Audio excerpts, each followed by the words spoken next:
दोस्तों हम हाजिर हैं अभी रियासत महाराष्ट्र के शहर मालेगांव में।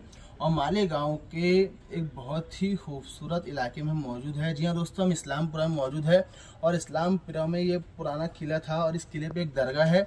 वो दरगाह हम आपको दिखाने वाले हैं। हालांकि ये किला तो कई जगह से टूट चुका है, बहुत सारी इमारतें इसकी टूट गई है, खंडर हो चुका है।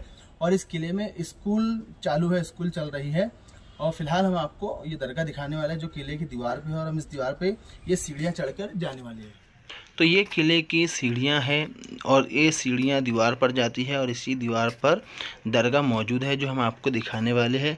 लेकिन हम चाहते हैं कि वीडियो शुरू करने से पहले आपको किला शुरू से दिखाए। तो दोस्तों, ये किले का सदर दरवाज़ा है और ये जो फसील आप देख रहे हैं ये किले से पहले है और इस फसील से लगकर खंदक बनाई गई है।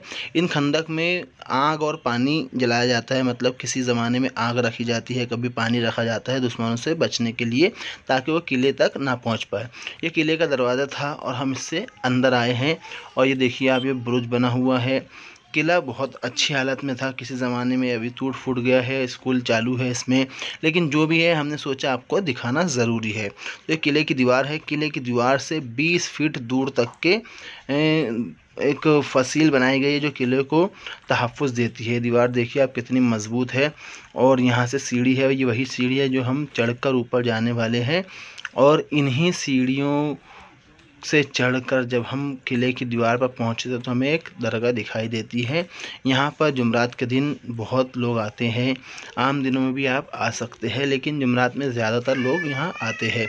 इस किले में, इस किले के ताल्लुक़ से जो है कुछ ज़्यादा मालूमात हम इकट्ठा नहीं कर पाए, लेकिन जो भी इकट्ठा किए हैं ये बहुत ज़रूरी है। ये हम किले के ऊपर आ चुके हैं। किला देखिए आप टूट फूट गया है, हर जगह से किला टूटा हुआ नज़र आ रहा है। ये बुरुज बने हुए थे जगह जगह, इसमें ये पूरा किले का अहाता है। इस तरह के गुंबद बने थे चारों कोने पर जो टूट गए हैं। बीच में मकानात थे जो कि महल हुआ करते हैं किले में। और ये जो फसील पर हम चढ़े हैं ये फसील है और इसी फसील से बाहर एक और फसील बनाई गई है।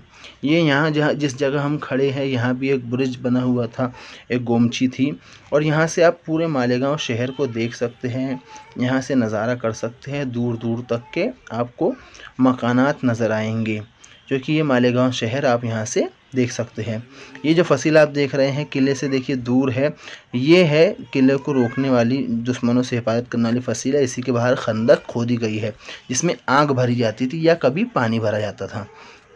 ये किला है और इसके अंदर महल्लात बने हुए थे जिसमें लोग रहते हैं। अभी फ़िलहाल ये स्कूल चल रही है। ये स्कूल गालिबन मराठी स्कूल है, क्योंकि यहाँ मराठी में लिखा था। बहरहाल महाराष्ट्र है तो यहाँ हर जगह मराठी लिखी होती है, लेकिन ये स्कूल मराठी ही है, क्योंकि यहाँ पे ना हिंदी में हमें कुछ मिला लिखा हुआ ना उर्दू। बहरहाल आप हमें कमेंट में बताइए कि ये स्कूल मराठी है या हिंदी है, कौन सी भाषी स्कूल है। और हम ये फसील पे चढ़कर जा रहे हैं और ये हम आ गए हैं फसील के गोमची पर, जहाँ पर हमें ये चिल्ला नज़र आ रहा है। जी दोस्तों, ये मज़ार जो आप देख रहे हैं ये हमने जब मालूम किया तहकीक की तो पता चला कि ये शेख चांद शाह वली रहमतुल्लाह अलैह का चिल्ला है, जो कि महाराष्ट्र में कई किलों पर हमें देखने को मिलता है। चांद शाह वली का चिल्ला महाराष्ट्र के कई किलों में हमने देखा है और किताबों में भी इसके ताल्लुक़ से पढ़ा है। आप इसके ताल्लुक़ से अगर कुछ जानते हो तो हमें कमेंट में ज़रूर बताएं।